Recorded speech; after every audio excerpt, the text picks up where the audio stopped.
This is my fancy, I got to do slides, otherwise I'm going to sit here and talk to you guys forever. So, this is about our credentials and certification program.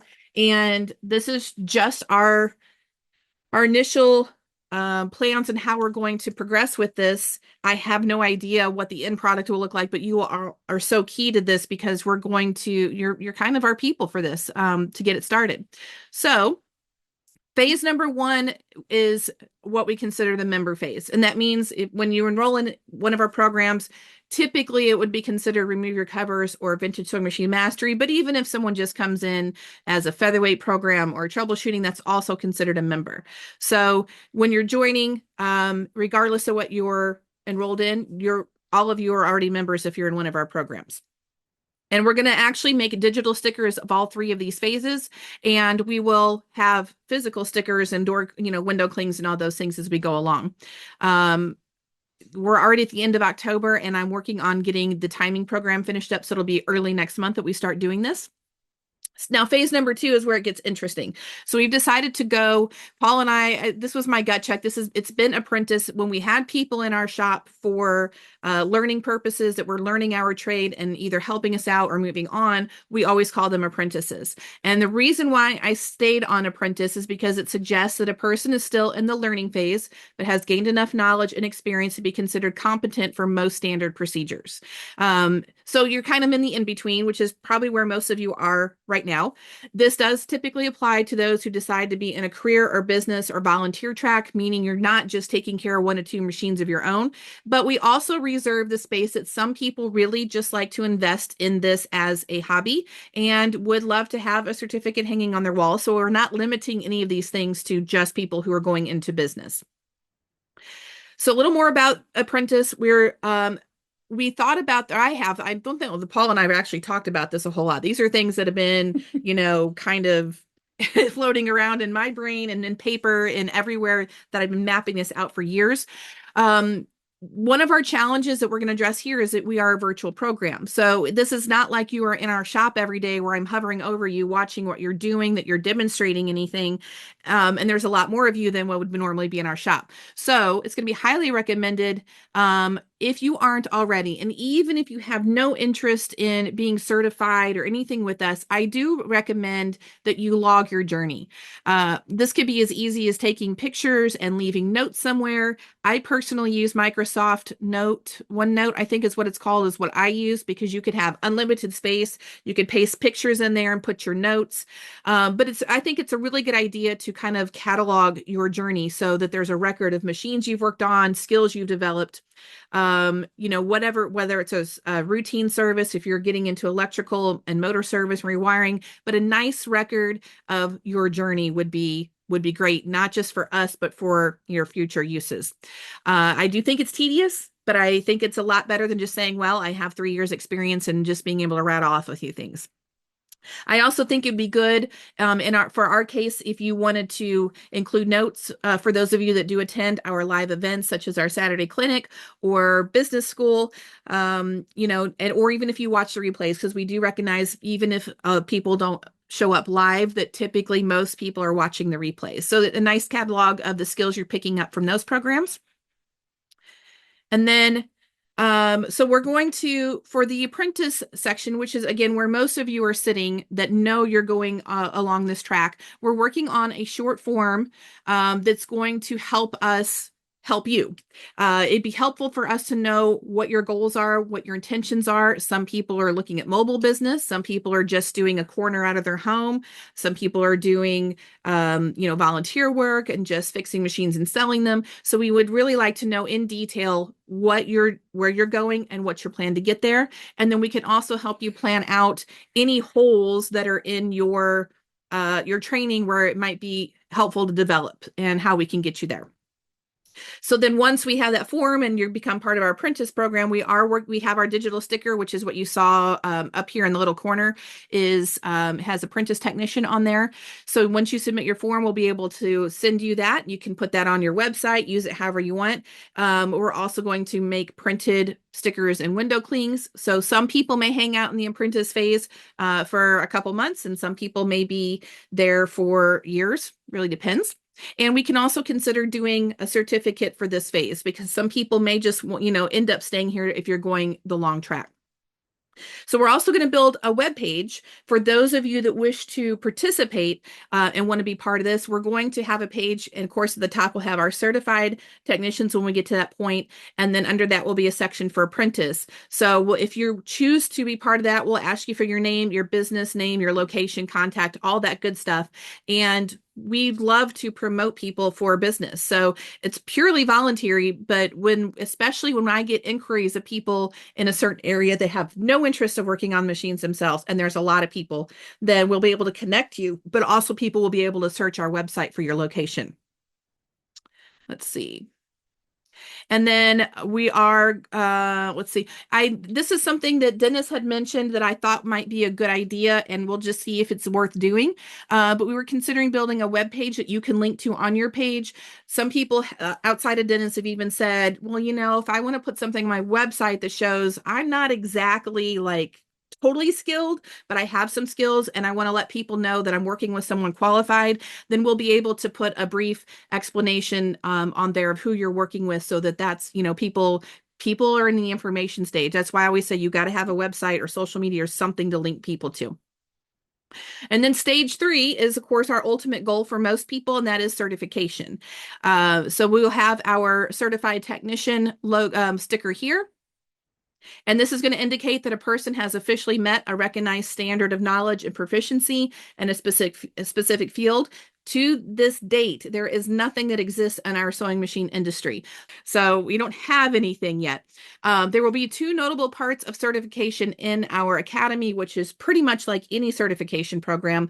Number 1 is completion of training requirements. Now, this gets a little bit murky with our programs, which I'll cover in a minute, and that's because there's no beginning and there's no end. But that would indicate that the individual has gone through structured education or training covering essential knowledge, skills, and being competent in those skills. Number 2 is evaluation of the skills.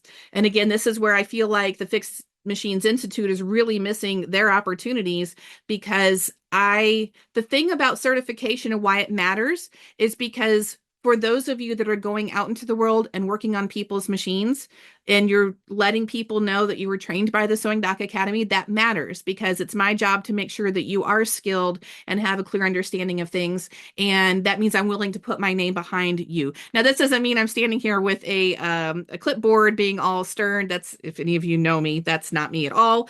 But we want to make sure that it's fair and that you can demonstrate your knowledge. And if you can't, how do we get you there? So that often requires passing some type of exam or a test that verifies things and being able to demonstrate specific skills. So this is where we're going to have some challenges.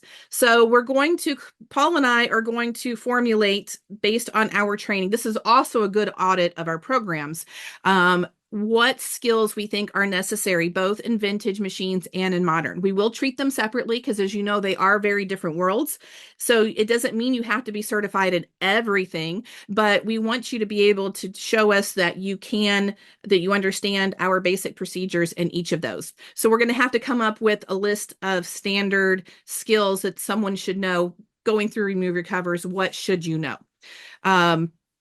We're going to do a written exam. This is not one of those things that's high pressure. I don't care if you reference things in our material, in our it's not like a closed book. This is not school. It's not a closed book test. It's not going to be timed. I'm not going to make you get on Zoom and I'm not going to watch you do it. I just want you to be able to write down when we talk about, for instance, in the vintage program, my example to Paul today was if you obtain a customer's machine that has a lot of external rusted parts, how would you go about addressing the rust on those parts? And that's up to you to tell us how you would address that, because that's something we very clearly cover in our programs. That's just an example. So those things can be easily accomplished from anywhere digitally. And then we are going to request a log and summary of your journey so that we do have an understanding. Why I think that's really important is that for some of you and a lot of you, we weren't your first stop.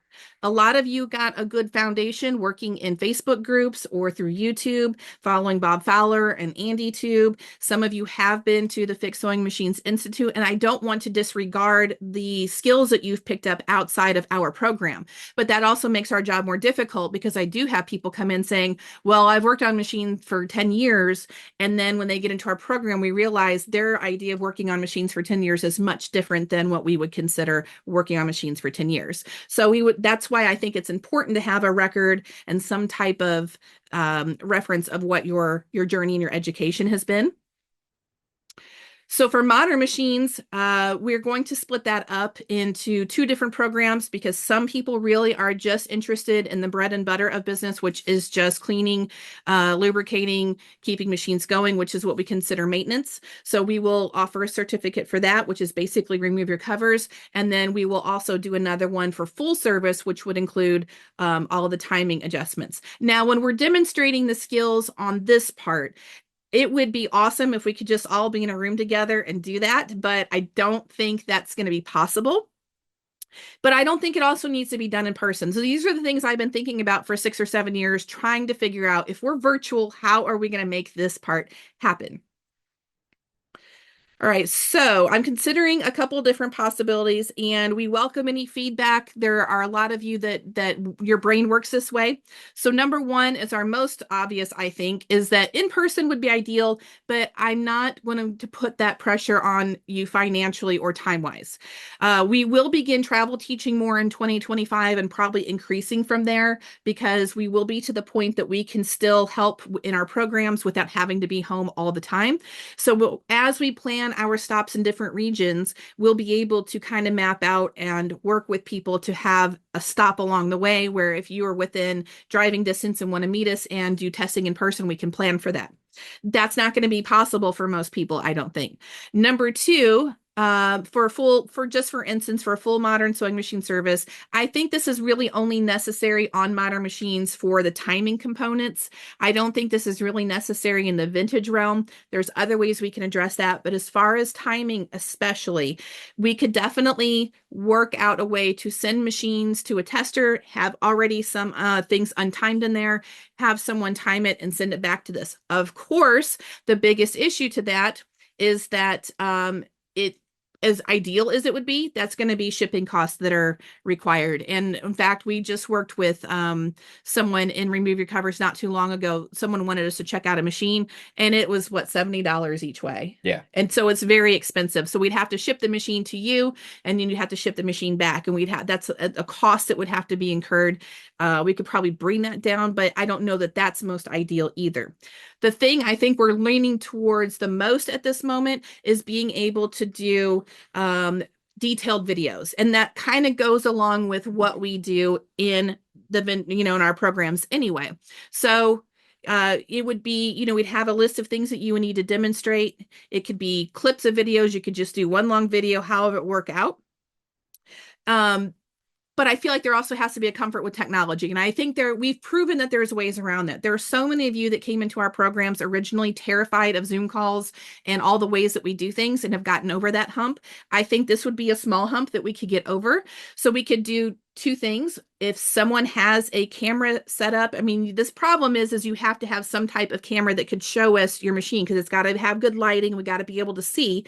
But we could also, we have about 5 GoPro cameras that we've used over the course of almost 15 years that I've been doing this. And they, yes, there would be a small shipping cost, but to ship that and an arm for you to put on your table and do the videos would probably be like $25 each way. Yeah. It'd be super easy. So we have some options on how we could work that out. Let's see. Oh, I didn't fix my my formatting here. So these are the certification categories we're looking at right now. We have vintage sewing machine service, which is pretty much everything that we teach in in vintage sewing machine mastery. It's not going to be full range because that would include, a lot of the benefits of that is Paul is even dealing with stuff that we've never done before. So we're not going to test you on the weirdo things. It would just be standard things. The vintage sewing machine motor service, I think, would be worthy of certification. Same thing for electrical. And then we've got, I am keeping the Featherweight and Senior 301 service as a standalone because I do have a number of people in our program simply for those and are building a business around those machines only. We will also do modern sewing machine maintenance, which is remove your covers. And then we will do one for modern sewing machine full service, which will include the all of the timing in our big program. Then we'll add in Serger machine maintenance next year and also Serger machine full service, which means timing included. Let's see. So once the testing is completed and certification is granted, then the new certified technician is going to get their new digital sticker like this up here that says certified tech on it. We're going to send actual stickers for use in their business. We're going to make a certificate for that. And then we're thinking about some other extras. I think in my opinion, when you do go through this process, I think it's worthy of being celebrated. We would like to be able to offer a shirt or a scrub top or something. And one of the things we always want to be able to do is do personalized videos to both promote you and congratulate you. So we have a number of ways we can do that and whatever the person's comfort level is, but that's always a big deal and something that we would not take lightly. And then the last part of this is we are building a web page. Again, same thing as I said in the apprentice part, but at the top of the page would be our certified technicians, and then the apprentices would be listed below that. So our next steps, this is, so you know it's coming between now and probably, I'm going to give myself until probably March before we really kick this off. We will get through the apprentice part, but the certification part we won't even look at till March. And that's because of Vegas. That's got to be safe front and center. What I would love to be able to do, if we have anybody that feels like they're ready once we get our skills together here, if anybody would like to go through what would be a testing process in Vegas, we could certainly arrange that. And I think it'd be a good time to test that while we're there. We've got a room, we've got machines, and we've got ways to do that. So we're working on formulating the list of skills needed for each certification type, formulating a plan of action to achieve those skills. Again, that's a good audit for us to find out if there's any holes or things we need to beef up in our programs a little bit. Offering ideas on how to track your progress, your journey, and your skill development. Putting together exams for each type of certification, putting together demonstrated skills for each type of testing, building the webpage for the apprentice reference, building a webpage to promote the apprentice and certification phase. That's where we're putting in all of your credentials and so people can find you. Testing different methods of a demonstrated skill, sending out member digital stickers. We will do the member stickers here very shortly, and then taking forms and sending out apprentice digital stickers. I'll also be working on that. That's something I'm really excited to test with you guys. And then we'll work on tangible stickers and other items that'll soon be available to give away and for purchase. So that's all I have for that. It looks like you might have some